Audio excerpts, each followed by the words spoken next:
مسواک ہے، آپ نے اس سنت کو زندہ کیا۔ نماز سے پہلے، وضو سے پہلے وہ مسواک کے عمل کو اختیار کرتے ہیں، پسند کر رہے ہیں، یہاں تک کہ آخری وقت میں مرض الوفات میں آپ کی ہونٹ ہل رہی ہے۔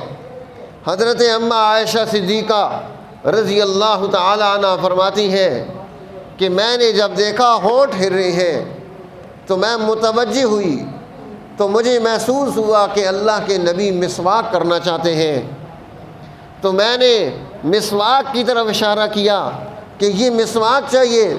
آپ نے سر ہلایا، ہاں یہ مسواک چاہیے۔ فرماتی ہیں وہ سخت تھی، میں نے اپنے دانتوں سے چبا کر اسے نرم کیا، نرم کر کے اللہ کے حبیب کو پیش کی۔ آپ نے مسواک کو استعمال کیا تو گویا آپ کی پسند